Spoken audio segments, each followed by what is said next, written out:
10 citations. Thème: amour. 1.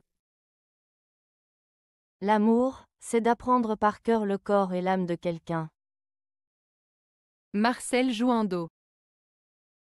La citation de Marcel Jouandeau, l'amour, c'est d'apprendre par cœur le corps et l'âme de quelqu'un, évoque une vision profonde et intime de l'amour. Dans cette phrase, apprendre par cœur signifie connaître et comprendre quelqu'un de manière très détaillée et affectueuse. Cela va au-delà de la simple connaissance physique. Cela inclut aussi la compréhension des émotions, des pensées, des désirs et des rêves de l'autre personne. Le corps fait référence à l'aspect physique de l'être aimé, tandis que l'âme représente sa personnalité, ses valeurs et son essence. Ainsi, Jouandeau suggère que l'amour véritable implique une connexion complète, où l'on s'immerge dans la vie de l'autre, en apprenant à apprécier chaque facette de son être. En résumé, cette citation souligne l'importance de la connaissance mutuelle et de l'intimité dans une relation amoureuse, où chaque partenaire s'engage à découvrir et à chérir l'autre dans sa totalité. 2. Il faut avoir de la patience pour aimer. Marc Lévy. La phrase « Il faut avoir de la patience pour aimer » de Marc Lévy signifie que l'amour nécessite du temps et des efforts. Aimer quelqu'un ne se limite pas à des sentiments immédiats ou à des gestes spontanés. Cela implique souvent de comprendre l'autre, d'accepter ses défauts et de surmonter des obstacles ensemble. La patience est essentielle dans une relation, car les personnes évoluent et traversent des moments difficiles. Être patient permet de construire une connexion plus profonde, de résoudre des conflits et de renforcer les liens. En somme, cette citation souligne que l'amour véritable demande du temps et de la persévérance pour se développer et s'épanouir. 3. En amour comme en maladie, les rechutes sont graves. Paul-Jean Toulet. Cette citation de Paul-Jean Toulet évoque l'idée que, tant dans l'amour que dans la maladie, les retours à une situation difficile ou douloureuse peuvent avoir des conséquences sérieuses. Dans le contexte de l'amour, une rechute pourrait faire référence à des problèmes relationnels qui se reproduisent, comme des disputes ou des ruptures, après une période de réconciliation. Cela souligne que les problèmes non résolus peuvent revenir et causer de la souffrance, tout comme une maladie qui revient après une guérison apparente. En ce qui concerne la maladie, une rechute désigne le retour d'une maladie après une période de rémission. Cela peut être inquiétant et parfois plus grave que la première occurrence, car cela peut indiquer que la condition n'est pas complètement guérie. En résumé, Toulet met en lumière le fait que dans les deux cas, il est important de traiter les problèmes de manière sérieuse pour éviter des conséquences plus graves à l'avenir. 4. Aimer, c'est le paradis sur terre. Romain Rolland. La citation de Romain Rolland, « Aimer, c'est le paradis sur terre », évoque l'idée que l'amour est une expérience profondément joyeuse et enrichissante. Dans cette phrase, Rolland suggère que l'amour, qu'il soit romantique, familial ou amical, apporte un bonheur intense et une satisfaction qui peuvent rendre la vie sur terre semblable à un paradis. L'amour crée des liens entre les individus, favorise la compréhension et le soutien mutuel. Lorsqu'on aime et qu'on se sent aimé, on éprouve souvent des émotions positives comme la joie, la paix et la plénitude. Ces sentiments sont comparables à ceux que l'on pourrait associer à un idéal de bonheur, un paradis. En somme, Rolland nous invite à voir l'amour comme une source de bonheur et de beauté dans notre vie quotidienne, soulignant son importance pour notre bien-être émotionnel et spirituel. 5. Entre aimer et être aimé, je préfère aimer. Frédéric Beigbeder. La citation de Frédéric Beigbeder, « Entre aimer et être aimé, je préfère aimer » met en avant l'idée que l'acte d'aimer est plus précieux et significatif que de recevoir de l'amour. Aimer, c'est donner de soi, ressentir des émotions profondes pour une autre personne, s'investir dans une relation. Cela implique souvent des sacrifices, de la générosité et un engagement sincère. En choisissant d'aimer, on s'ouvre à des expériences riches et variées, même si cela peut parfois entraîner de la douleur ou de la déception. D'un autre côté, être aimé peut sembler agréable et réconfortant, mais cela peut aussi être perçu comme plus passif. Recevoir de l'amour ne nécessite pas toujours l'investissement émotionnel ou l'effort que demande le fait d'aimer. Ainsi, Beigbeder souligne que l'amour, dans sa forme active, est une expérience plus valorisante et enrichissante. Cela renvoie à une vision de l'amour comme un acte volontaire et généreux, plutôt qu'une simple quête de réciprocité. 6. Je suggère d'écrire amour avec un accent circonflexe, représentation d'un sentiment qui monte jusqu'à un somme puis redescend. Bernard Pivot. Bernard Pivot, un écrivain et animateur français, propose une idée originale sur l'écriture du mot « amour ». En suggérant d'écrire « amour » avec un accent circonflexe sur le « a », il joue sur la forme du mot pour évoquer une image symbolique.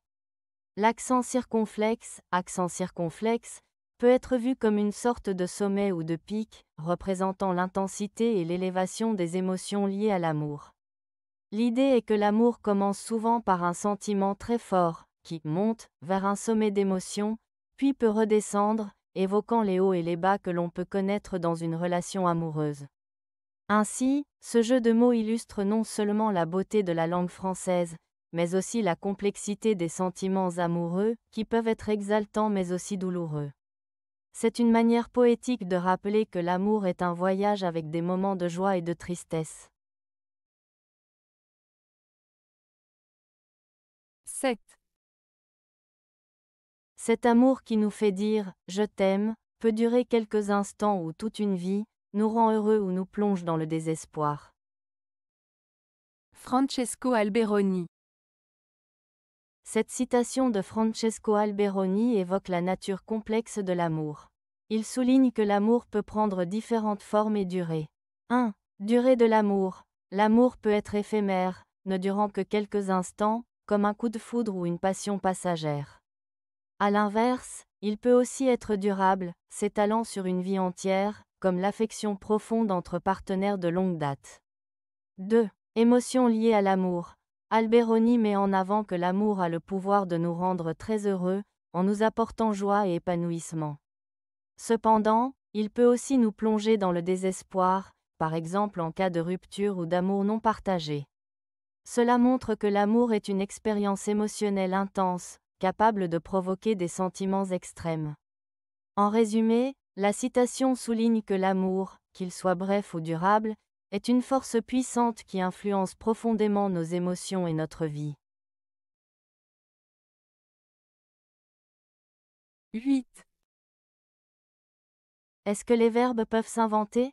Je veux t'en dire un, je te ciel, et ainsi mes ailes s'étirent, gigantesques, pour t'aimer sans limite. Frida Kahlo.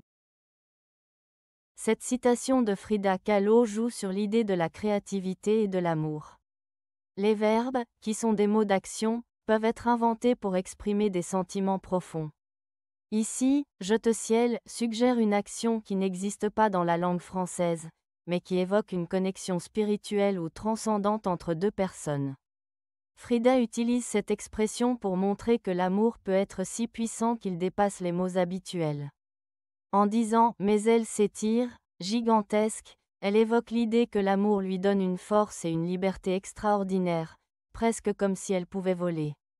En résumé, cette citation exprime la capacité de l'amour à transcender les limites du langage et à nous donner des ailes, nous permettant d'aimer sans bornes. C'est une invitation à voir l'amour comme quelque chose d'infini et de créatif. 9. L'amour n'est-il de ce qu'il y a là quelque chose d'impossible? L'amour est-il ce qu'on n'embrasse jamais que du regard? Camille Laurens. Cette citation de Camille Laurens évoque des réflexions profondes sur la nature de l'amour. 1. L'amour et l'impossible, la première partie, L'amour naît-il de ce qu'il y a là quelque chose d'impossible? Suggère que l'amour peut parfois être attiré par ce qui semble inaccessible ou irréel. Cela peut faire référence à des sentiments pour une personne qui ne peut pas être atteinte, que ce soit par des circonstances ou des différences. L'idée est que l'impossibilité peut intensifier le désir et l'attirance. 2. L'amour et le regard. La seconde partie, l'amour est-il ce qu'on n'embrasse jamais que du regard, indique que l'amour peut aussi être une forme d'admiration ou de contemplation. Cela signifie que parfois, les sentiments amoureux sont plus idéalisés que vécus, et qu'ils existent dans notre imagination ou nos pensées plutôt que dans une relation concrète. On aime ce que l'on voit, mais on ne touche pas vraiment à la réalité de cet amour.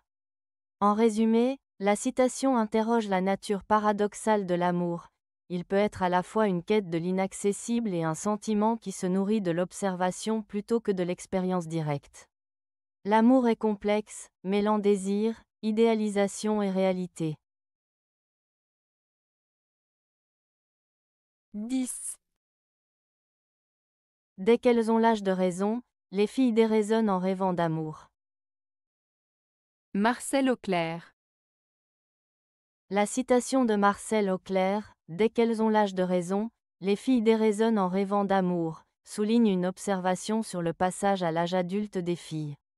L'expression « âge de raison » fait référence à un moment de la vie où une personne commence à comprendre le monde de manière plus mature, généralement autour de l'adolescence.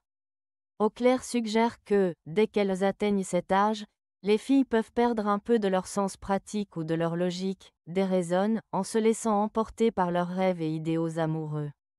Cela implique que les filles, en grandissant, peuvent être influencées par des idéaux romantiques, souvent véhiculés par la culture, la littérature ou les médias. Ces idéaux peuvent les amener à avoir des attentes irréalistes en matière d'amour et de relations, les éloignant parfois de la réalité. En résumé, cette citation évoque le conflit entre la maturité intellectuelle et les rêves romantiques, suggérant que l'amour peut parfois mener à des décisions ou des pensées moins rationnelles. Avez-vous aimé la vidéo? Si oui, mettez un pouce vers le haut. Cela aidera la chaîne et aidera les autres à la trouver. Nous ajoutons plusieurs nouvelles vidéos quotidiennement. Abonnez-vous pour ne rien manquer.